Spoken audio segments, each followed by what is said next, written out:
Bismillahirrahmanirrahim. Alhamdulillahirabbil alamin. Allahumma shalli wa sallim wa barik ala Muhammad wa ala ali Muhammad.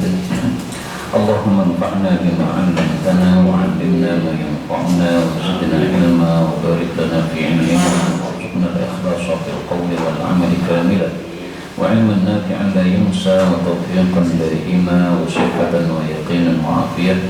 Allahumma iftah lana kulla khair wa yassir lana kulla umur. Allahumma ansuril mujahidin warhamil mustad'afin wa dammir a'da'ad din wa tmis ala amwalihim amin ya rabbal alamin.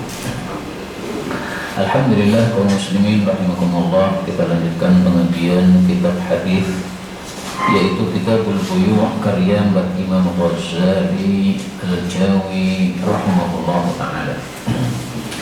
Sudah sampai hadis berapa Pak? Karena kemarin saya tidak membawa buku ini. Ada yang ngasih tanda bukan? 168 sekarang. Nah berarti masih tasnya ini ya. Baik, kita masih membahas tentang tasnir, yaitu penetapan harga. Dan sudah dibahas kemarin bahwa hukum asalnya tidak boleh menetapkan harga kecuali kalau memang itu maslahat untuk rakyat, sehingga justru itu dilakukan. Karena larangan tasnir ini tujuannya supaya tidak berbuat zalim. Nah sehingga kalau tujuan dari tasnir adalah untuk kemaslahatan, malah tidak sama sekali ada kezaliman di situ. Sehingga oleh para ulama tasnir itu, penetapan harga itu dibagi dua. Ada yang dilarang itu hukum asalnya, ada yang malah justru dibolehkan karena untuk kemaslahatan umum. Nah kemudian kata-kata musair ini kan disebutkan sebagai sifatnya Allah di sini ya. Innallaha huwa, sesungguhnya Allah itu sifatnya di sini ada 4 yang disebutkan. Yang pertama musair, yang menentukan harga, artinya kadang harga naik, kadang harga turun, itulah Allah yang melakukan. Kemudian sifat yang kedua adalah qabid, yang menyempitkan rezeki. Sifat yang ketiga adalah basit, yang menghamparkan rezeki. Sifat yang keempat adalah razik, yang memberikan rezeki. Nah ini karena semuanya merupakan sifat-sifat Allah Subhanahu wa taala dan bentuknya bentuk nama, maka ada saja sebagian ulama yang menyebutkan musair ini sebagai nama Allah Subhanahu wa taala. Di sini saya tampilkan di Maktabah Syamilah ini beberapa kitab yang bicara tentang Asmaul Husna. Ini banyak kitab ya. Salah satunya kitabnya Syarifin. Judulnya adalah Al-Qawaidul Muthla fi Sifatillah wa Asma'ihil Husna. Ini yang karya Syarifin.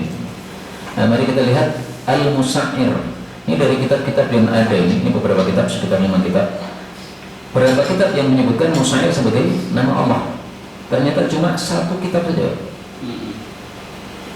Sehingga bisa dikatakan rata-rata ulama tidak menganggap Musair ini sebagai nama ya. Ini hanya sifat saja.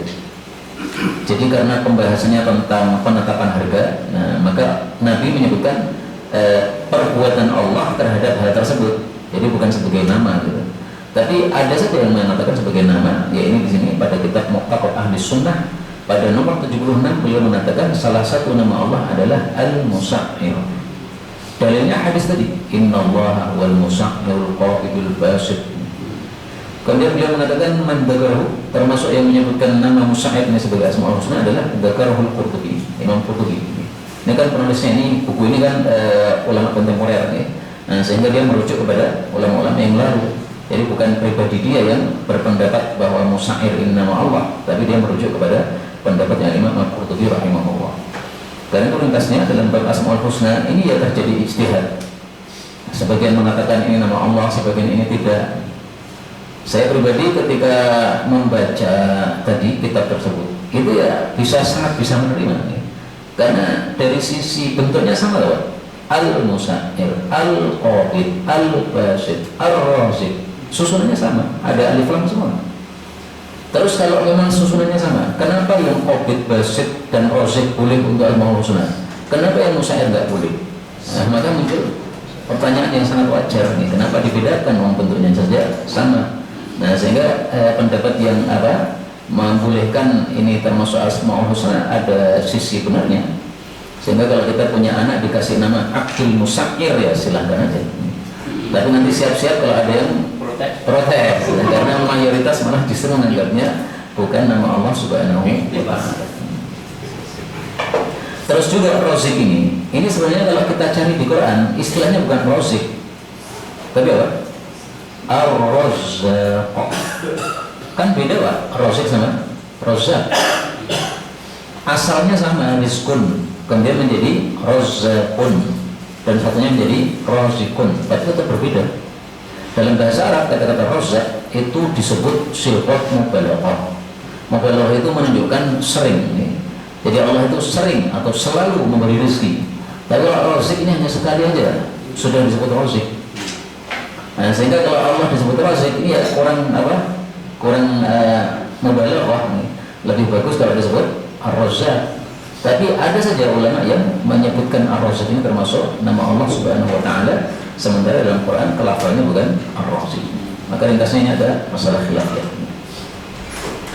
Baik, kemudian dalam hadis ini juga disebutkan kezaliman. Di sini ada damin, kezaliman dalam hal harta, darah. Kemudian malim dalam hal harta.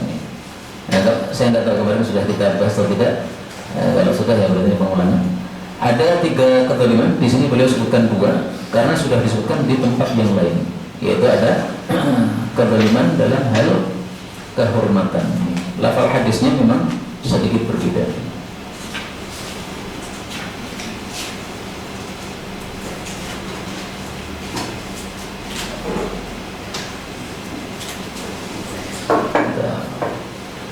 Fi irdin,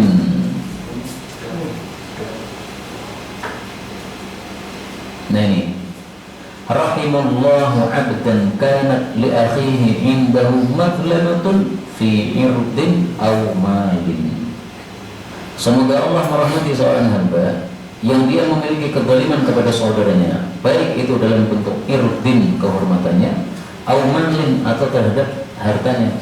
Lalu dia datang kepada orang yang dizalimi tadi, kemudian minta kehalalannya sebelum nanti hari kiamat, sehingga dia akan bisa disuruh membayar dengan pahala-pahalanya. Nah, orang yang seperti ini mau minta maaf, ini dirahmati oleh Allah Subhanahu wa Ta'ala. Ini hadis riwayat Tirmidzi. Nah, di sini Nabi sebutkan juga 2, yaitu kezaliman kehormatan dan 1 kezaliman harta. Kalau ini tadi beliau sebutkan kezaliman darah dan kezaliman harta juga. Seperti ini sering kita temukan dalam hadis-hadis ya. Jadi Nabi menyebutkan di sebagian tempat itu 2, di sebagian tempat yang lain 3, di sebagian tempat yang lain 2, tapi berbeda lagi dengan yang sebelumnya. Ini karena sudah disebutkan di tempat yang lain. Sehingga ini bukan untuk membatasi bahwa kezaliman cuma 2, enggak begitu ya. Tapi karena sudah disebutkan pada hadis yang lain. Ini sudah cukup karena ada hadis. Dan itu di Quran pun juga kita temukan. Misalnya tentang iman, rukun iman kan ada 6 ya. Tapi Allah seringkali menyebutkan yu'minuna billahi wal yaumil akhir. Disebut cuma 2 saja. Karena yang lain-lainnya sudah disebutkan pada dalil yang lain, sehingga itu tidak untuk membatasi. Berikutnya 168, an Abi Hurairah radhiyallahu anhu, anna rajulan, bahwasanya ada seorang laki-laki jaa datang. Faqala, lalu berkata, ya Rasulullah, wahai Rasulullah, sa'ir, tetapkanlah harga, karena harganya melambung tinggi. Faqala, maka Rasulullah bersabda, bal ad'u, bahkan saya akan berdoa saja kepada Allah. Kemudian ja'ahu rajulun, datang kepada beliau laki-laki yang lain, jadi orang yang kedua ini. Faqala, lalu dia mengatakan, ya Rasulullah, wahai Rasulullah, sa'ir, tetapkanlah harga. Faqala, maka beliau mengatakan, bal, bahkan Allah itulah yakhfidu, yang merendahkan harga, menurunkan harga, wa yarfa'u, dan meninggikan harga.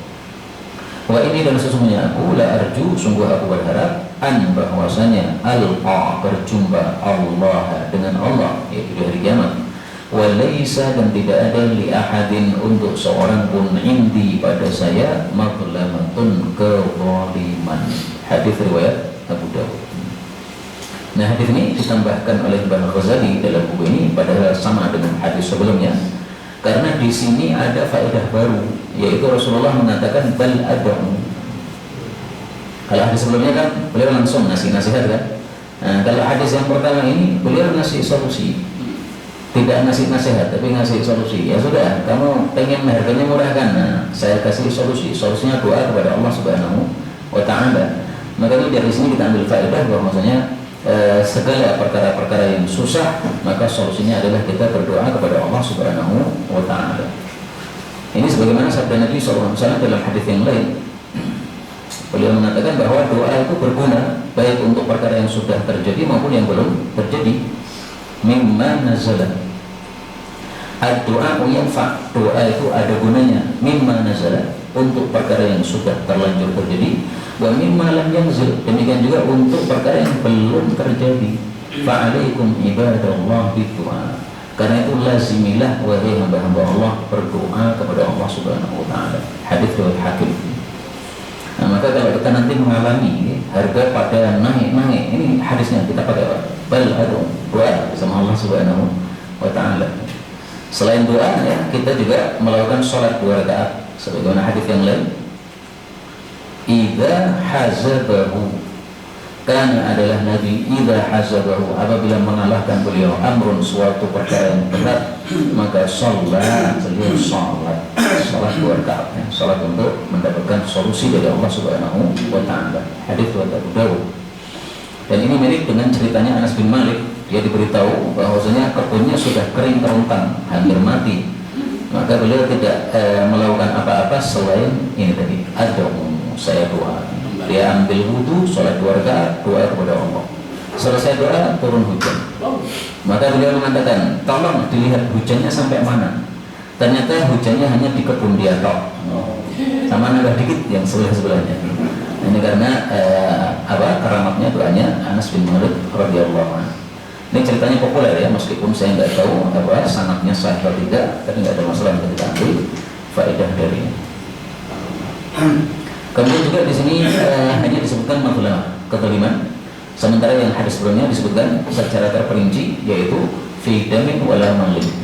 Nah, maka wallahu a'lam, mungkin maksudnya Mbah Ghazali menampilkan hadis ini padahal isinya sama karena ada 2 faedah tadi. Ada tambahan doa dan juga ada di sini kemutlakan, sementara takyidnya atau penjelasannya, tafsirnya disebutkan pada hadis yang lain. Berikutnya 169. An Abi Sa'id radhiyallahu anhu qala, ghala telah mahal as-si'ru, harga, ala ahdi di masa Rasulullah sallallahu alaihi wasallam. Faqalu, lalu mereka berkata, kalau qawwamta, Anda menetapkan harga, ya Rasulullah, wahai Rasulullah. Qala, beliau menjawab, inni sesungguhnya aku, la arju, sungguh aku berharap, an ufariqakum, bahwa saya berpisah dengan kalian, maksudnya mati. Wala yatrubani, tidak ada yang menuntut saya, ahadun, seorang pun, minkum, dari kalian bimazlimatin, dengan kezaliman, dalam tubuh yang saya melakukan kezaliman tersebut. Hadis riwayat Ibnu Majah. Di sini tertulis bimazlimah. Ini secara bahasa saya nggak tahu ini apakah yang benar bimazlimah atau bimazlamah, karena yang populer itu mazlamah. Tapi bisa kita cek coba dari kitab-kitab yang lain, apakah ada yang menjelaskan cara bacanya yang lebih tepat. Mazlimah, mazlamah, ada 2. Mazlimah memang ada 2 harakat ya.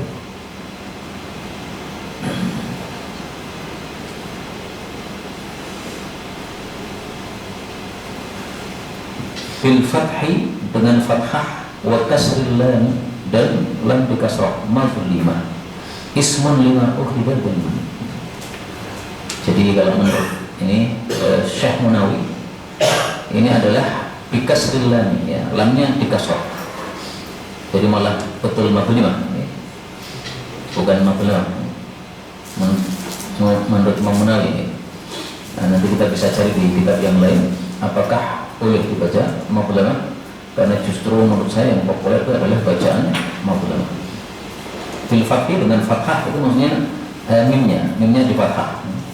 Mazlamah bil fathi, dengan fathah itu maksudnya di mimnya ini ma. Kemudian wa kasril lam, kasrah pada lam, mazlimah. Baik, kita ambil beberapa faedah karena hadis ini sama dengan hadis sebelumnya. Di sini ada perkataan dari para sahabat yang lebih halus daripada sebelumnya. Sebelumnya kan seperti nyuruh, Pak. Syair, ya Rasulullah, tetapkan harga, kan nggak sopan nih. Rasulullah disuruh-suruh. Maka mungkin, wallahu a'lam, ini faedah dari Mbah Ghazali mungkin bahwa sebagian sahabat ada yang keras begini, tapi ada juga yang lembut. Lembutnya mengatakan, lau qawwamta ya Rasulullah. Alangkah bagusnya kalau Anda menetapkan harga ya Rasulullah. Jadi ini kata-kata lau ini asalnya begini. Lau qawwamta lakana khairan. Seandainya engkau menetapkan harga wahai Nabi, itu lebih baik daripada tidak ditetapkan harga. Tapi ini nggak nyuruh ini. Ini hanya menyarankan atau mengusulkan. Mengusulkan untuk Nabi menetapkan, berbeda dengan yang tadi nyuruh-nyuruh ini nggak sopan.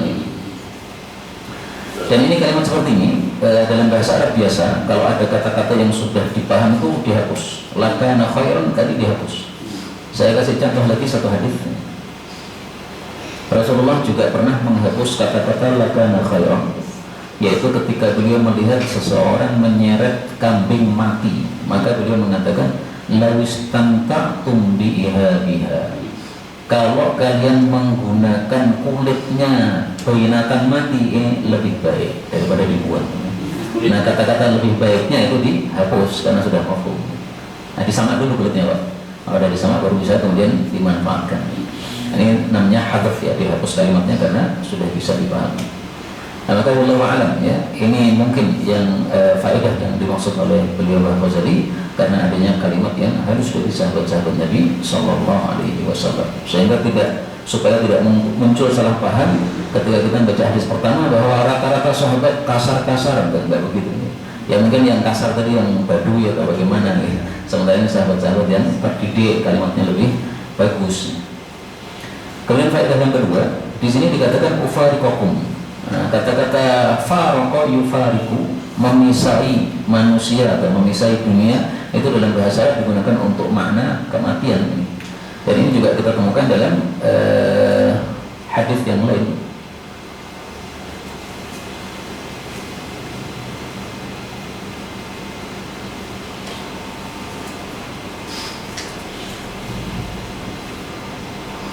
Khairul amal, sebaik-baik amal, antufariqad dunya, bahwa engkau itu memisai dunia, maksudnya mati. Walisanuka rabbun min dzikrillah, dalam keadaan sedang berzikir kepada Allah Subhanahu wa taala. Mudah-mudahan semua kita mati dalam keadaan husnul khatimah. Amin ya rabbal alamin.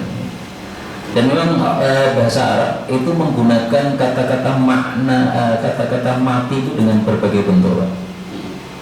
Salah satunya dalam bahasa Arab itu ada kata-kata halaka yang dimaksudkan artinya mati. Dalam Quran ada halaka, binasa ya. Tapi maksudnya adalah mati. Ini meru'un halaka, kalau ada seseorang yang binasa, maksudnya mati. Laisa lahu walad, tidak punya anak dan seterusnya. Surah An-Nisa ayat 176. Demikian juga pada surah Ghafir ayat 34. Kalian dulu sudah kedatangan Nabi Yusuf alaihissalam membawa mukjizat-mukjizat. Kalian terus ragu-ragu terhadap apa yang beliau bawa. Hatta idza halak, ketika Nabi Yusuf sudah wafat, maka kalian mengatakan semoga sudah tidak ada lagi nabi yang kurang ajar banget. Alhamdulillah Nabi Yusuf mati, mudah-mudahan tidak ada nabi lagi. Karena ajar sekali ini Bani Israel. Makanya sekarang Israel nganyal kayak itu ya wajar, Pak. Nenek moyangnya kayak gini nih. Padahal zaman Nabi masih sedikit. Zaman Nabi waktu itu. Ya masih sedikit itu. Maksudnya? Orang-orangnya? Ya. Masih pada Jawa Timur sedikit dong. Ya, tapi sudah menyala kayak begini. Dan keburukan-keburukannya sudah dibongkar oleh Allah Subhanahu Wa Taala dalam banyak ayat. Termasuk di awal surat Baqarah sudah dibongkar oleh Allah bagaimana mereka kurang ajarnya kepada Nabi Musa alaihissalam. Baik, ini dari sisi bahasa saja, maksudnya farqa yufariqu ini termasuk apa? Kata-kata untuk makna kematian. Sampai di sini sudah selesai jilid yang pertama dari yang tercetak. Intahal mujalladul awal, selesai jilid awal Wajadi mujallatul tsani, mengiringinya jilid yang kedua yaitu dari terjemah yang tercetak. Itu karena tadi agama ada apa paceklik. Kalau sebabnya apakah karena paceklik atau apa tidak disebutkan. Ya banyak kemungkinan, bisa juga paceklik, bisa juga karena banyak hama sehingga hasilnya produknya jadi sedikit. Ya. Itu terutama bahan makanan ya. Tidak disebutkan Pak tentang hal apa. Cuma rata-rata ya yang menyebabkan orang jadi kesusahan adalah bahan makanan sampai mereka waktu kepada Nabi Sallallahu Alaihi Wasallam. Ustaz, kembali kepada ketetapan harga. Iya. Ketika ada inflasi, itu kasus bunyi terus namanya dolar Amerika dan kasus bunyi Solusinya doa. Gitu Pak. Artinya harganya tidak berubah-berubah. Apa itu? Tidak menyesuaikan inflasi ini, harganya sama. Pasang surut. Enggak paham saya. Enggak paham saya. Ya doa itu. Yang penting bisa gaji. Sebenarnya harga apapun naik silahkan, yang penting bisa beli Pak. Kalau harga murah nggak bisa beli harga kacek. Apalagi harus ada materinya barangnya. Sehingga mau naik mau turun, udahlah tawakal sama Allah. Mudah-mudahan kita bisa mendapatkan apa yang dibutuhkan. Dunia kan. Sehingga tidak perlu mengemis kepada manusia. Nah ini baru ini Abwabul Aswaqi, bab tentang pasar-pasar. Dalam bahasa Arab, sukun pasar itu diambil dari saqa yasuqu. Saqa itu artinya menggiring. Menggiring itu membawa. Nah maka pasar itu disebut suq itu karena barang-barang digiring dibawa ke situ. Tahu di bawah situ, tempe di bawah situ, kambing di bawah situ semuanya. Maka sebenarnya bahasa Arab itu mudah ya karena kata-katanya itu ada sumbernya sehingga nanti kita bisa mengetahui artinya dari sumber tersebut. Bagian ke-59 Ar-Rusul, para Rasul. Ar-Rusul, para Rasul ya'kuluna ta'am, mereka makan makanan, wa yamshuna, dan mereka berjalan fil aswaqi, di pasar-pasar. Artinya boleh kita sebagai muslim meskipun ustadz dan sebagainya berjalan di pasar atau beli di pasar, tidak ada masalah, bukan sesuatu yang tercela karena para Rasul pun juga melakukan. Bahkan dulu sudah kita bahas ya bahwa para nabi pun juga bekerja seperti yang lainnya. Nabi Zakaria adalah najjar, bukan kayu dan sebagainya. Nah ini pekerjaan-pekerjaan dunia seperti ini bukan tercela untuk kita kaum muslim. Kalau Allah Azza wa Jalla, Allah mengatakan wa ma arsalna, dan tidaklah kami mengutus qablaka sebelum wahai Nabi Muhammad sallallahu alaihi wasallam minal mursalin, dari para rasul-rasul, jumlahnya 315 rasul, illa kecuali innahum, sesungguhnya mereka itu la yaquluna, sungguh makan at-ta'ama, makanan. Jadi artinya manusia biasa. Dan kalau disebutkan makan berarti disebutkan juga buang hajat. Wa yamshuna, dan mereka itu juga berjalan fil aswaqi, di pasar-pasar. Wa ja'alna, dan kami jadikan ba'dakum, sebagian kalian, li ba'din, untuk sebagian yang lain, fitnatan, sebagai ujian. Atasbirun, apakah kalian sabar dari ujian tadi? Wa kana rabbuka, dan adalah pemeliharamu, basira, maha melihat. Ini yang berkaitan dengan pada kalimat ini. Wa yamshuna fil aswaq. Dan ini disebutkan oleh Allah dalam Al-Quran di dua tempatnya. Pertama pada surat Al-Furqan ayat 7, itu tadi pakai kalimat yamshi fil aswaq. Dan ini protesnya orang-orang kafir kepada Nabi Muhammad SAW. Wa qalu, mereka mengatakan, ma li hadzal rasul, kenapa Rasul Muhammad ini yaqulu ta'am, makan makanan, wa yamshi fil aswaq, dan berjalan di pasar. Kalau Rasul nggak usah di pasar. Nah, maka kemudian Allah jawab pada ayat 20, wa ma arsalna min qablika, dan seterusnya. Makanya antara awal surat dengan bagian akhir surat ini ada sambungannya ya. Jadi seolah-olah di awal Allah menceritakan ejekan orang-orang kafir, kemudian baru di akhir Allah menjawab ejekan tersebut. Kemudian di sini ada kata-kata wa ja'alna ba'dakum li ba'din fitnah.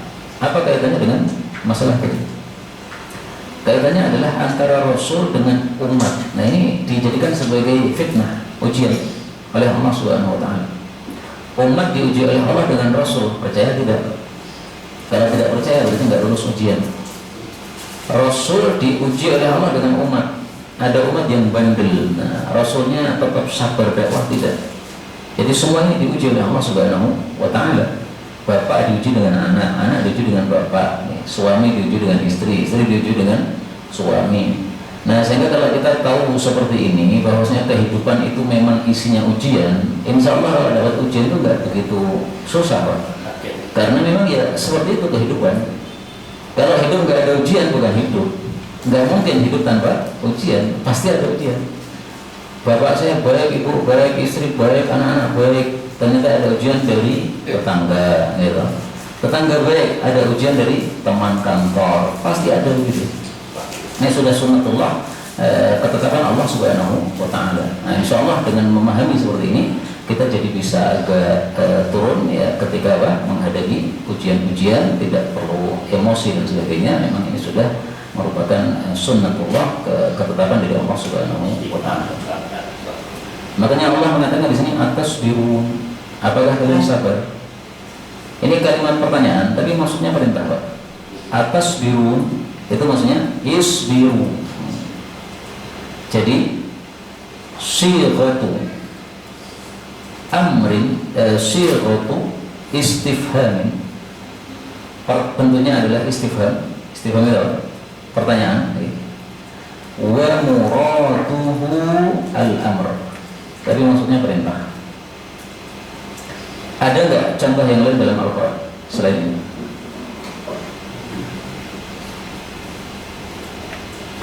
Pada surat Al-Maidah ayat 91, setelah Allah bicara tentang minuman keras, bahwasanya setan itu menghendaki permusuhan, kebencian dalam minuman keras, judi, dan juga menghendaki menghalangi dari zikir dan dari sholat. Kemudian Allah bertanya, fahal antum muntahun, apakah kalian mau berhenti?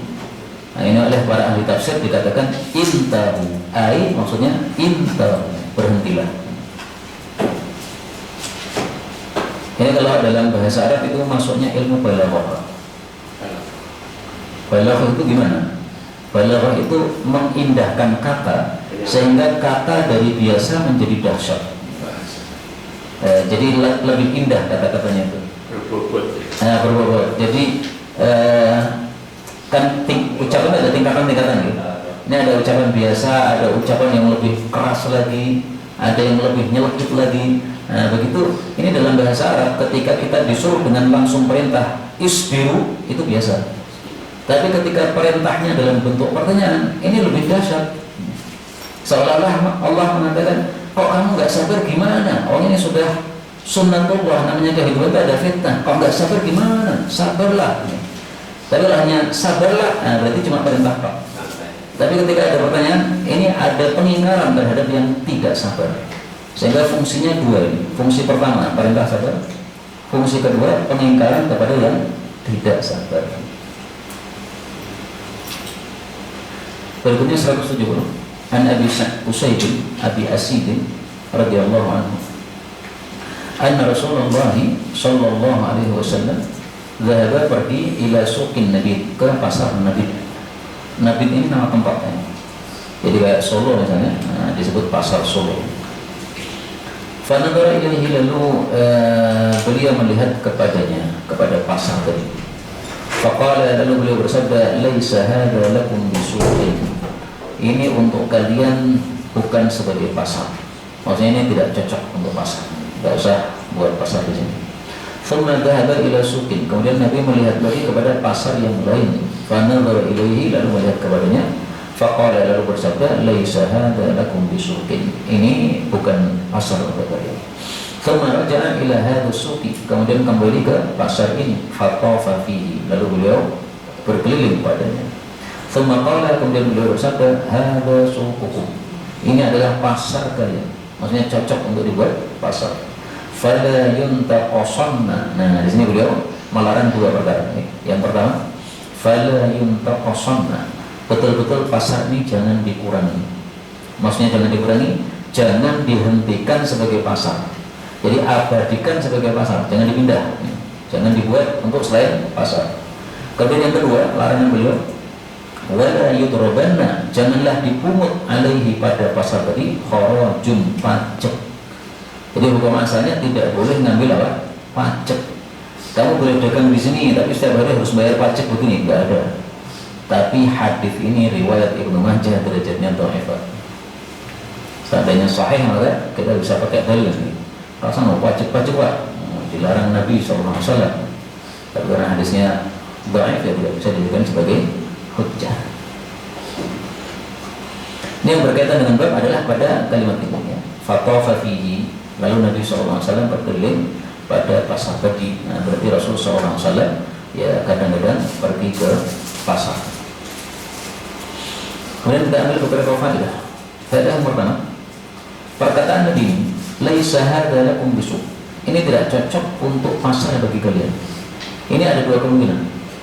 Kemungkinan pertama, beliau bersabda berdasarkan wahyu dari Allah Subhanahu wa taala.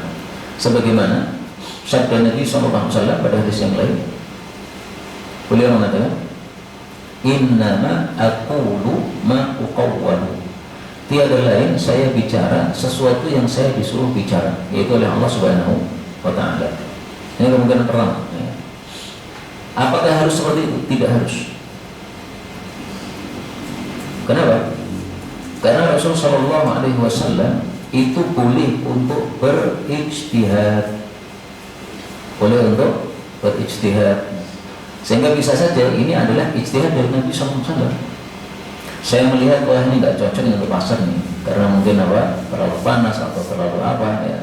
Nah, maka karena ada kemungkinan ijtihad untuk Nabi Shallallahu Alaihi Wasallam, sehingga kata-kata laisa hadza lakum bisu ini tidak harus termasuk yang innama aqulu ma uqawwal.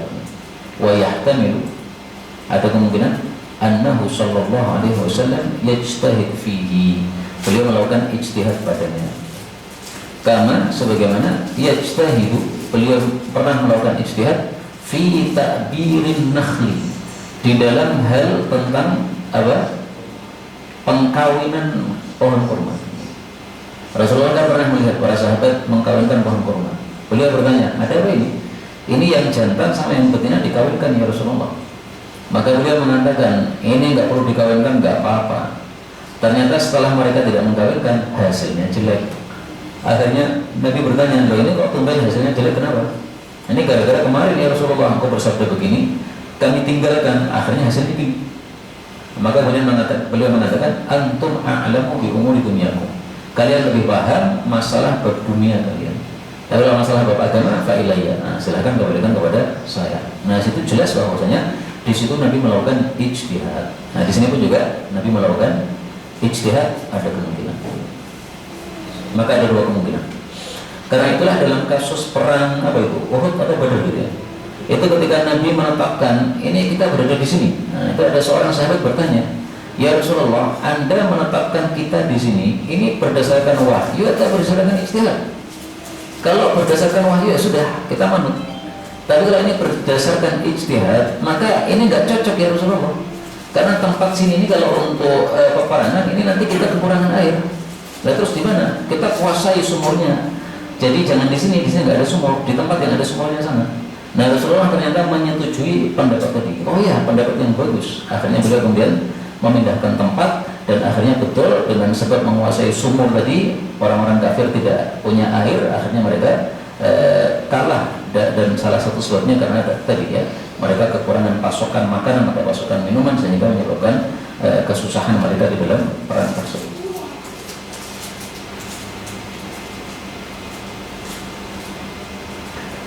Berikutnya al-babus situn, bab yang ke-60. Ibtigha'u fadlillah, mencari karunia dari Allah Subhanahu wa taala. Yang dimaksud karunia dari Allah ini adalah rezeki dari Allah Subhanahu wa taala.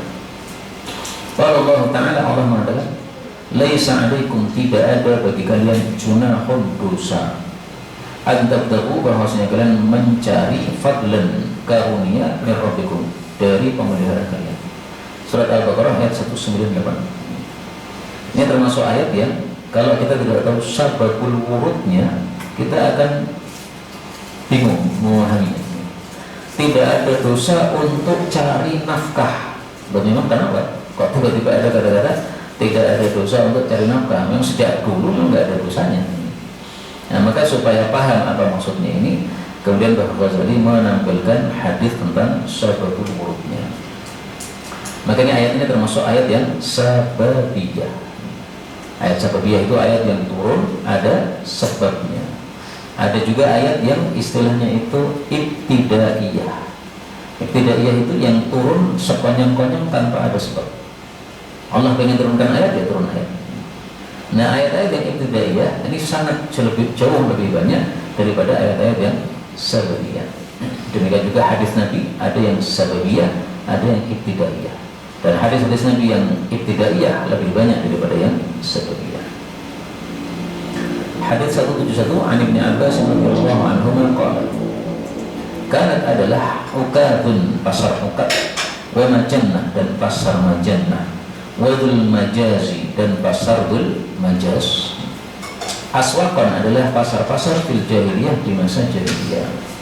Falamma maka tatkala kana al-Islam, datang Islam, faka'annahum, maka seolah-olah mereka para sahabat ta'athamu, merasa berdosa fihi, di dalamnya. Yaitu mau berbisnis di 3 pasar tadi merasa dosa. Kenapa? Ini pasar warisan jahiliyah dulu. Nah, kita sudah masuk Islam, boleh nggak berdagang di sini?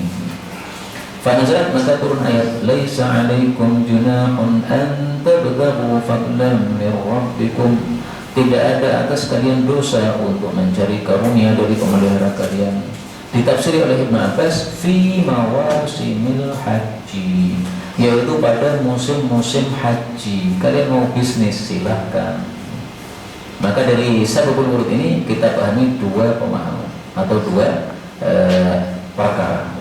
Masalah pertama, orang haji sampai di sana berbisnis, nggak ada masalah. Yang penting niatan asalnya haji tadi tetap dijaga. Jadi niatan asalnya jangan bisnis. Kalau niatan asalnya bisnis, berarti kita mendahulukan dunia daripada akhirat. Niatan asalnya ya berhaji, karena diwajibkan oleh Allah Subhanahu Wa Taala. Nah, tapi ternyata di sana ada barang-barang yang murah, yang kalau kita kulak nanti dibawa ke Indonesia kita dapat untung, silahkan. Atau sebaliknya, dari Indonesia kita bisa membawa barang-barang yang murah, dijual di Arab bisa mahal. Nah, silahkan dibawa dari Indonesia, nggak ada masalah. Ini yang pertama. Yang kedua, pasar-pasar jahiliyah, peninggalan jahiliyah digunakan oleh umat Islam untuk berbisnis, tidak ada masalah. Karena pasar tidak ada kemaksiatannya, yaitu jual beli itu bukan sesuatu yang maksiat. Maka meskipun peninggalan jahiliyah nggak ada masalah. Kalau peninggalan jahiliyah tapi isinya misalnya penyembahan berhala, baru tidak boleh. Peninggalan jahiliyah tapi perkara yang dilakukan di situ halal, nggak ada masalah. Kemudian hadis ini, ayat ini sekaligus membahas tentang ti'dadu an-niyah, mendobalkan niat. Setelah kita meniatkan ikhlas kepada Allah Subhanahu Wa Taala, bolehkah kita menambahkan niat duniawi setelah itu? Nah, ini dibahas oleh para ulama, boleh atau tidak. Sebagian ulama mengatakan tidak boleh. Jadi perkara-perkara ibadah kepada Allah Subhanahu Wa Taala itu niatnya harus satu, tidak bisa ditambahkan niatan dunia. Misalnya gini Pak, supaya lebih gamblang ini. Berjihad fisabilillah, itu ibadah ya. Niatannya harus semata-mata ikhlas karena Allah Subhanahu Wa Taala. Kalau kita tambahkan setelah ikhlas kepada Allah, setelah pahala, kita tambahkan, saya juga niatan pengen dapat ghanimah. Nanti dari ghanimah saya bisa menikah, atau saya bisa buat rumah karena belum punya rumah. Nah, apakah tambahan niatan ghanimah tadi boleh atau tidak? Ini dibahas oleh para ulama kita rahimahullah ta'ala. Ringkasnya ada 2 pendapat. Pendapat pertama mengatakan tidak boleh karena harus satu niat tadi. Pendapat kedua, pendapat para muhaqqiqin, diperbolehkan menambahkan niat setelah niat asalnya adalah lillahi ta'ala. Sehingga kalau kita sudah niat pertama perang itu adalah mencari pahala, maka niatan-niatan tambahan tidak akan merusak niat yang pertama. Dan itu dikuatkan oleh makna ayat ini. Laisa 'alaikum junahun an tabtaghu fadlan min rabbikum. Datang ke Mekah untuk apa? Haji.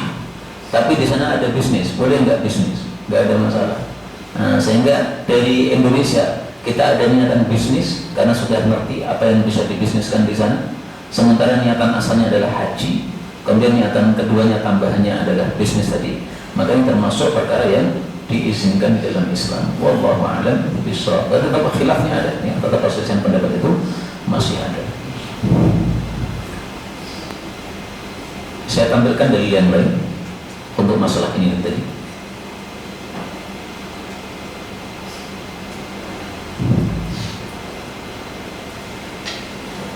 Rasulullah ditanya, ya Rasulullah, ada orang perang karena pengen ghanimah, ada orang perang karena pengen disebut namanya, ada orang perang supaya posisinya dilihat oleh orang. Dari tiga ini mana yang fisabilillah? Nabi mengatakan, siapa yang berperang supaya kalimatullah menjadi tinggi, yaitu la ilaha illallah, maka itulah yang fisabilillah. Nah, ini salah satu dalil bagi pendapat pertama tadi. Tidak boleh ada niatan lil maghnam ghanimah. Niatan tambahan ghanimah enggak boleh. Harus satu niatan lillahi ta'ala. Nah, tapi pendapat muhaqqiqin juga bisa kita terima karena apa? Adanya dalil-dalil dari yang menunjukkan bolehnya tambahan niat yang kedua apabila niatan pertamanya sudah ikhlas karena Allah Subhanahu wa ta'ala. Yang penting yang kita tambahkan itu bukan sesuatu yang haram, Pak. Orang cari harta ini kan nggak haram, maling itu haram, tapi kerja nggak haram.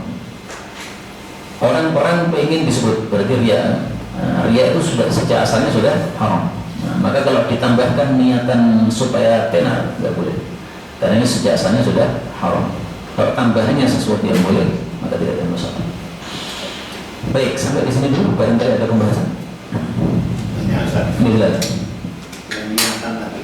Iya. Niatan. Kalau kemarin itu dijelaskan, misalkan puasa dia ganti qada istilahnya. Iya. Kemudian dibarengi dengan Kemis, dengan Syawal itu dalam satu hari meniatkan 3 Iya. itu apakah ada dari Apakah ada dalil memperbanyak niat tapi semuanya ibadah? Dalam satu ibadah niatan beberapa ibadah ada. Ini dalilnya Pak.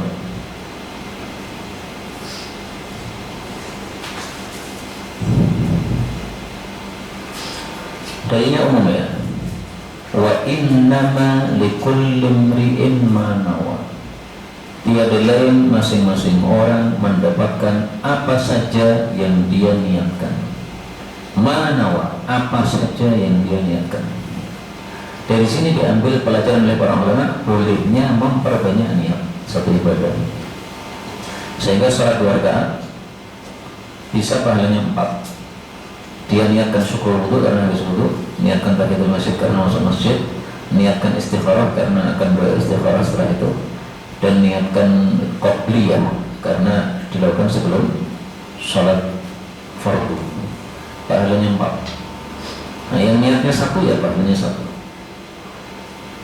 Dan tidak bisa dibantah bahwa ini kan amalannya sama, mestinya pahalanya sama. Maka dijawab amalannya beda. Karena menghadirkan niat dalam hati ini juga amalan. Jadi tidak mungkin kan tiba-tiba muncul sendiri. Harus kita munculkan. Saya niatan ini ada perbuatan. Maka perbuatannya itu sudah dinilai oleh Allah Subhanahu wa ta'ala. Memang ada khilaf di antara para ulama untuk rinciannya, tapi ringkasnya itu dalilnya para ulama yang mengatakan boleh. Ada lagi mungkin? Lagi Ustaz. Nggak silakan. Yang kaitannya dengan sedekah itu. Nggak. Sedekah itu diniati kita sedekah, tetapi di sisi yang lain kita bersamakan dengan ulang tahun, kemudian nyewu dan lain sebagainya gitu. Bisa nggak? Sedekah sama ulang tahun sama nyewu. Sedekahnya sudah benar Pak, tapi ulang tahunnya itu yang dianggap oleh para ulama tidak benar. Tidak benarnya dari sisi apa? Dari sisi menyerupai adatnya orang-orang Barat atau orang-orang kafir. diniatkan yang salah, yang diterima hanya yang benarnya dari Allah Subhanahu wa Ta'ala. Nyewu juga itu sebenarnya dari mana sumbernya itu? Katanya dari Buddha atau mana tuh ya. Maka jangan meniru-niru apa yang biasa dilakukan oleh non-Islam, sebagaimana sabda Nabi SAW, laisa minna man tashabbaha bi ghairina. Tidak termasuk dari kami orang-orang yang menyerupai selain kami, non-muslim. Sedekahnya bagus, tapi jangan diserupakan dengan adatnya orang-orang jahil. Sering tuh ada orang tanya gini, boleh nggak Ustaz, saya ngasih hadiah ke teman pas hari ulang tahun dia. Sering kali itu saya ditanya begitu. Mungkin setiap tahun ada yang bertanya. Nah, maka jawabannya adalah hadiahnya bagus, ngepaskannya hari ulang tahun itu yang salah. Jadi solusinya gimana? Silakan ngasih hadiah, tapi nggak usah dipas-paskan gitu.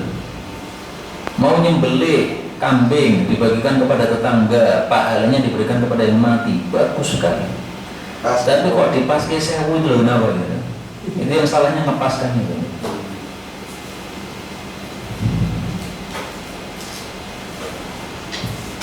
Ini ada ucapannya, an-niyah tijaratul ulama. Niat itu bisnisnya para ulama. Salah satu maknanya tadi memperbanyak niat. Tapi tidak harus memperbanyak niat. Kata-kata an-niyah tijaratul ulama, niat bisnisnya para ulama, ini juga bisa bermakna maksudnya ikhlas. Ikhlas itu bisnisnya ulama. Amalnya sama ya, nulis kitab 20 halaman. Ini juga nulis kitab 20 halaman. Ini ulama nulisnya ikhlas lillahi ta'ala 100%. Pahalanya besar. Yang sini ikhlasnya kurang, pahalanya kecil. Maka ini kata-kata an-niyah tijaratul ulama bisa bermakna dua, memperbanyak niat tadi, dan juga apa? Mengikhlaskan niat. Untuk membedakan itu tidak mudah ya Ustaz. Bagaimana itu? Misalkan begini, kita bekerja itu mencarikan maisha keluarga. Iya. Tapi pekerja itu ternyata ada yang mencuri. Ada yang mencuri. Ya. Nah, itu kan niat ini yang saya mencari maisha untuk keluarga. Tapi dia nyuri TV. Iya. Caranya. Nah, itu masalahnya di caranya yang salah. Jadi niat bagus saja tidak cukup. Harus caranya juga bagus. Proses. Caranya harus bagus. Niatmu mau ngancani janda ya biar dia nyaman. Oh nggak boleh, karena berdua di tempat sepi itu ditemani setan. Nah kalau bikin nyaman janda gimana caranya? Kasih uang setiap bulan atau dinikahi aja. Nah sehingga caranya yang salah. Niatannya sudah bagus. Karena makanya ada ucapan nih loh. Ucapan mengatakan, kam min muridin lil khairi lam yusibhu. Nih ya. Kam min muridin, betapa banyak orang yang menghendaki al khair, kebaikan, lam yusibhu, tapi tidak mendapatkan kebaikan itu. Ini perkataan Ibnu Mas'ud. Kam min muridin lil khair lam yusibhu. Orang pengen kebaikan tapi nggak dapat. Kenapa? Caranya salah. Contohnya misalnya Ibnu Mas'ud diberitahu, wahai Ibnu Mas'ud, itu di masjid itu ada orang-orang kumpul-kumpul. Amalannya nggak ada masalah sebenarnya, tapi gimana menurut antum? Nah, ada Ibnu Mas'ud datang. Ternyata itu ada satu orang mimpin di depan, lainnya di belakang. Kemudian yang depannya mengatakan, ayo tasbih 100 kali. Nah, kemudian tasbih bareng-bareng, subhanallah, subhanallah, subhanallah 100 kali. Selesai, ayo tahmid 100 kali. Ibnu Mas'ud ambil kerikil, dilempar. Ya semuanya keluar, bubar semua. Ini nggak pernah dilakukan oleh Nabi dan juga nggak dilakukan sahabat Nabi. Ada kalanya kamu itu merasa lebih pintar daripada sahabat Nabi, atau ada kalanya sahabat Nabi itu yang kalah dengan kamu. Mana kedua kemungkinan ini? Kamu merasa pintar, padahal nggak pintar. Ataukah mereka itu kalah dengan kalian? Nah kemungkinan kedua nggak mungkin. Para sahabat kalah dengan generasi setelahnya, nggak mungkin. Berarti kalian tuh yang pintar, merasa lebih pintar daripada sahabat Nabi. Nggak bisa. Akhirnya diusir oleh Ibnu Mas'ud. Nah ini ucapannya contohnya. Betapa banyak orang yang menghendaki kebaikan tapi nggak dapat kebaikan. Tujuannya bagus Pak, dikir. Zikir bagus, tapi caranya gitu. Kenapa harus di bareng-bareng begitu satu suara gitu? Nah itu mengganggu orang-orang yang sedang sholat sunnah pakai nyanyi-nyanyi gitu. Jadi seperti tasawuf dan sebagainya ya. Sofi itu memang ya gimana ya? 14 atau Tasawuf itu sebenarnya dulu bagus, tapi kemudian masuk kepadanya perkara-perkara yang tidak sesuai sunnah. Istilahnya itu ada dakhil. Dakhil itu kemasukan sesuatu yang sebenarnya dulu nggak ada. Kalau mau tasawuf yang murni, tasawuf yang ulama-ulama dulu, Al-Junaid, Al-Hasan Al-Basri, Ibnu Sirin, ulama-ulama tabi'in, itu tasawufnya murni. Semata-mata membersihkan hati, fokus kepada Allah Subhanahu wa Ta'ala. Itu. Jadi nggak ada pikiran-pikiran dunia dalam hati, fokus untuk akhirat. Tapi kemudian ada sufi-sufi yang pikir sambil joget-joget, nari-nari, zikirnya sambil lonjak-lonjak gini. Kan sekarang banyak di YouTube itu, Pak. Kita bisa melihat. Itu semuanya nggak ada di sufi zaman dulu. Sehingga kalau orang sekarang menganggap bahwa sufi sesat itu gara-gara tingkah orang-orang sufi sekarang, sebenarnya sufi sendiri tidak sesat dulunya ya. Karena itu sufi itu dari kata-kata sofa yasfu, yaitu menjernihkan, hatinya dicernihkan supaya fokus kepada Allah Subhanahu wa Ta'ala. Bagus semuanya, tapi ada dakhilnya.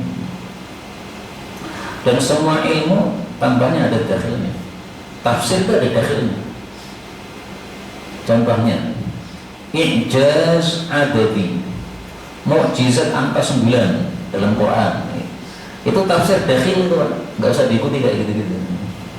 Itu takalluf, dipaksa-paksakan. Dipas-paske, kotak adek mata istilahnya. Nah, i'jaz adadi itu tafsir, tapi tafsir dakhil jangan diikuti. Makanya di sini ada kitab bagus ini. Karena banyak orang yang nggak paham ya, Pak. Dianggap apik banget gitu. Tidak selalu yang bagus yang kamu kehendaki ternyata bagus betul nih. Ad-dakhil fi tafsir. Ad-dakhil dari kemasukan perkara-perkara luar kemudian masuk pada ilmu tafsir. Contoh misalkan yang disebutkan oleh Ibnu Hazm dalam Muhalla, Al-Muhalla bil Athar.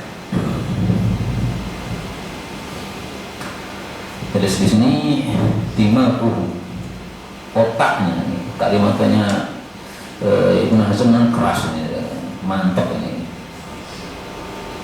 Beliau mengatakan wa min taraifil waswas, termasuk dari contoh was-was dari setan masuk pada pikiran orang, yaitu ada seseorang namanya Ibnu Bukair Al-Maliki berpendapat bahwa Lailatul Qadar malam 27, dalilnya apa? Salamun hiya. Kata-kata hiya yaitu Lailatul Qadar itu adalah kata nomor 27 dari surat tersebut. Berarti Lailatul Qadar malam 27. Ini udah agak matok ya ini. Ibnu Hazm marah. Qala Abu Muhammad, berkata Abu Muhammad, maksudnya saya berkata, haqqu man qama hadza fi dimaghi. Haknya orang yang pemikiran seperti ini muncul dalam otaknya, dimag otak ini, kata-katanya agak kasar nih. Ayyu'aniya bima yu'ani bihi sukkanul Maristan, bahwasanya pantasnya itu dia mendapatkan kesusahan seperti yang dialami oleh penduduk Marostan, yaitu dipantungi kepalanya dengan godam-godam besi. Ini orang-orang seperti ini mikirnya enggak benar begini, ini kepalanya dipantungi sampai pemikirannya keluar, dipaksa untuk keluar. Na'udzubillahi min al-bala dan seterusnya.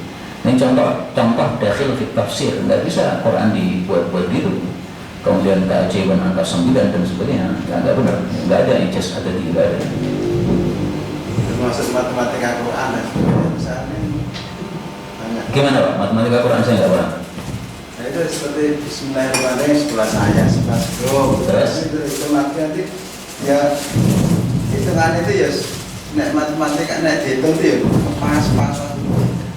Nah itu ya istilahnya kan ijaz ada di itu, mukjizat angka dalam Quran nggak ada sama sekali. Itu dakhil. Itu kalau sufi tadi ya termasuk yang nari-nari itu Pak. Itu memang yang kalau yang langsung kita memang ya dibudayakan saat itu memang di termasuk di daerah jazznya daerah itu kan apa itu Tapi tidak semua, Pak. Karena saya pernah mengikuti sufi nggak ada gitunya. nah, makanya yang itu tadi loh ya. Iya. Itu yang dibudayakan itu. Sufi itu kan tarekat-tarekatnya banyak. Tarekat. Nah, tarekat yang menurut saya paling bagus itu adalah Syadziliyah. Kenapa? Karena kaedahnya tarekat Syadziliyah itu adalah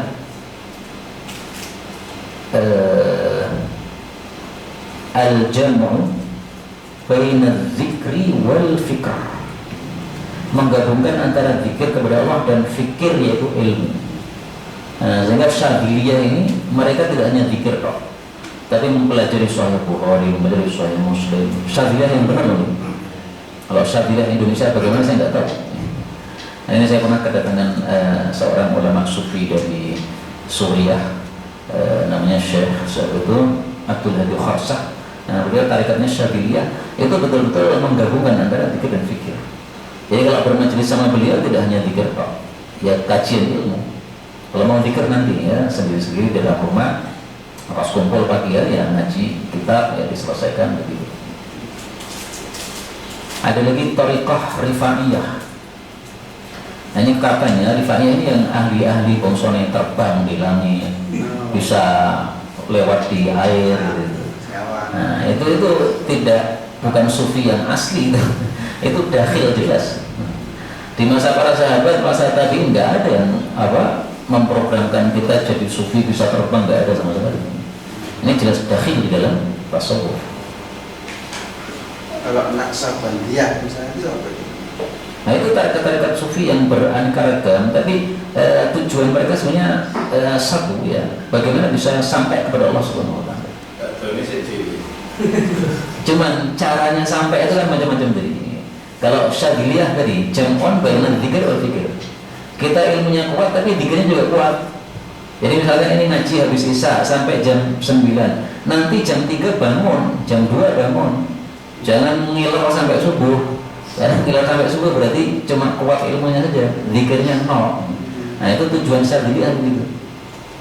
Nah, kalau yang tadi ada lagi yang zikir pakai nari-nari tadi. Tujuannya sama Pak, biar cepat sampai kepada Allah. Lah maka Ibnu Mas'ud mengatakan, "Kam min muridil lil khairi lam yusikhu." Kamu ingin sampai kepada Allah, tapi zikir dengan nari-nari, mana mungkin sampai? Gak bakal sampai. Allah gak ridho dengan apa? Zikir nari-nari begitu. Termasuk selawatan sama ini seakan-akan Nabi itu berada di tengah-tengah mereka. Keyakinan seperti itu ya salah. Nah, ya. Tidak ada dalilnya sama sekali bahwasanya Nabi hadir pada salawatan mereka. Tapi sebenarnya Pak, ketika mereka membaca satu sejarah Nabi, kemudian mereka mahalul qiyam istilahnya ya, berdiri kan, itu sebenarnya bukan berdiri karena Nabi datang, itu bukan sebenarnya. Ini karena saya paham karena ya ikut-ikutan Pak, mau saya ikut-ikutan kajian mereka gitu. Saya kan punya guru-guru yang kayak begitu nih, sehingga saya paham kenapa berdiri itu saya paham. Jadi seperti Mbah Maimun Zubair, itu beliau ya pakai mahalul qiyam gitu. Kalau pas membaca tentang biografi Nabi lahir, nah itu mahalul qiyam, semuanya pada berdiri. Beliau mengatakan ini bukan Nabi di tengah-tengah kita, bukan, tapi kita senang dengan berita kelahiran Nabi, sehingga berdirinya ini adalah menghormati atau menunjukkan senangnya kita dengan kelahiran Nabi Sallallahu Alaihi Wasallam. Nah sekarang kalau ditanya kelahiran Nabi menyebabkan kamu senang, kenapa? Itu dalilnya dalam Sahih Bukhari. Abu Lahab setelah mendengar kelahiran Nabi senangnya bukan main, sehingga menyuruh budaknya untuk menyusui Nabi Muhammad SAW. Nah, akhirnya pas dia mati, ada kerabatnya yang mimpi ketemu dengan Abu Jahal tadi ya. Gimana kondisinya? Kondisi wah ngeri sekali ini, disiksa terus. Cuma kalau pas hari Senin, saya dapat susu minuman. Meskipun hanya mimpi ya, bukan dalil ya. Tapi maksudnya menunjukkan bahwasanya kelahiran Nabi SAW memang sesuatu yang menggembirakan. Nah, panjenengan mau berdiri atau tidak itu urusan lain. Tapi maksudnya yang berdiri tadi tidak selalu meyakini Nabi datang. Ada mungkin yang meyakini Nabi datang, tapi tidak semuanya begitu. Sampai seperti itu maksudnya pemikirannya sampai seperti itu. Iya. Tapi Abu Lahab nyusui tadi kan sebenarnya sedikit sebentar seperti itu. Budaknya Abu Lahab. Ya nggak tahu kita apakah menyusui sampai Nabi besar. Enggak, maksudnya kan setelah itu kan dia apa itu disusukan pada Halimah itu. Ya makanya kita nggak tahu jaraknya berapa lama kan nggak tahu. Bi'ata qatif wa ibas. Abu Lahab ini bukan Abu Jahal. Abu Lahab. Saya tidak mendapatkan setelah mati, maksudnya tidak mendapatkan kebaikan. Ghaira anni suqitu fi hadhi. Tapi saya dapat minuman pada ini. Ini apa? Ini maksudnya adalah an-nuqrah bainal ibham wal musabbihah. Nah, ini di antara jempol dengan jari telunjuk ini ada lubang. Nah, ini dia bisa minum susu ini. Di antara tapi Thuwaibah. Gara-gara saya dulu memerdekakan Thuwaibah, budak saya kemudian menyuruh menyusui Nabi Muhammad SAW. Sudah 1 jamnya Pak. Subhanallah wa bihamdihi, subhanallah wa bihamdihi.